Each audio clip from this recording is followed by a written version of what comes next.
విదేశాల్లో ఉన్నత విద్య, ఉద్యోగాలు, ఉపాధి అవకాశాలు పొందాలనుకున్న భారతీయుల కల కల్లగానే మారుతోందా?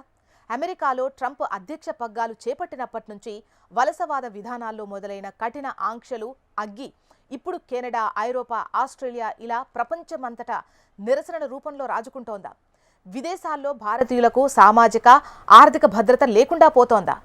జనవరి 20న అధికారంలోకి వచ్చింది మొదలు అక్రమ వలసలు, H1B వీసాలు, గ్రీన్ కార్డ్, జన్మతః పౌరసత్వ రద్దు, F1, ఓటీపీ ఇలా ప్రతి అంశంలో ట్రంప్ సర్కార్ తీసుకుంటున్న నిర్ణయాలు భారతీయులకు కునుకు లేకుండా చేస్తున్నాయి.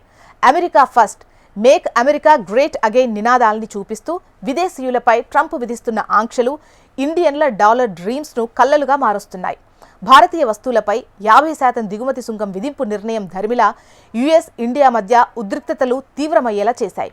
ఈ క్రమంలో ట్రంప్ ఎన్నికల నినాదం మేక్ అమెరికా గ్రేట్ అగైన్ ప్రచారకులు సోషల్ మీడియా వేదికగా భారత వ్యతిరేక ప్రచారాన్ని ముమ్మరం చేశారు.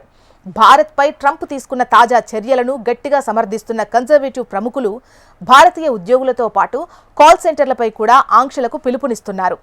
ఇండియన్స్ను బయటకు పంపేస్తేనే అమెరికన్లకు విద్య, ఉపాధి అవకాశాలు దక్కుతాయని ఆందోళనలు చేస్తున్నారు.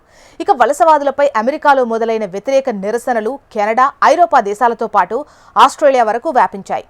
మార్చ్ ఫర్ ఆస్ట్రేలియా పేరిట ఆ దేశంలోని పలు నగరాల్లో ఇటీవల వేలాది మంది నిరసన ప్రదర్శనలు చేపట్టారు. మాస్ ఇమ్మిగ్రేషన్ను నిలిపివేయాలని ప్రభుత్వాన్ని డిమాండ్ చేశారు. ఇక ఐరోపా దేశాలైన జర్మనీ, ఇంగ్లాండ్తో పాటు తాజాగా యూకేలో వలసలకు సంబంధించి వ్యతిరేక ఆందోళనలు మిన్నెంటాయి. లండన్ వీధుల్లో ఏకంగా 1,00,000 మంది ఈ ర్యాలీలో పాల్గొన్నారు.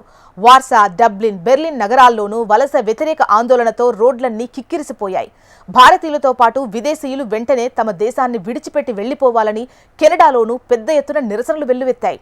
ఇక విదేశాల్లో తాజాగా నెలకొన్న పరిస్థితులు భారత్ నుంచి బయటకు వెళ్లే విద్యార్థులు, వృత్తి నిపుణులు, చిరుద్యోగులపై ప్రతికూల ప్రభావాన్ని చూపిస్తాయని విశ్లేషకులు అభిప్రాయపడుతున్నారు. సామాజిక, విద్య, ఉపాధి, ఆర్థిక భద్రతను సాకుగా చూపిస్తూ మొదలైనటువంటి ఈ వలస వ్యతిరేక నిరసనలు జాతి విద్వేష దాడులకు ప్రేరేపించొచ్చని నిపుణులు ఆందోళన వ్యక్తం చేస్తున్నారు. ఆయా దేశాల్లో మైనారిటీలైన భారతీయుల లక్ష్యంగా ఈ దాడులు జరగొచ్చని హెచ్చరిస్తున్నారు.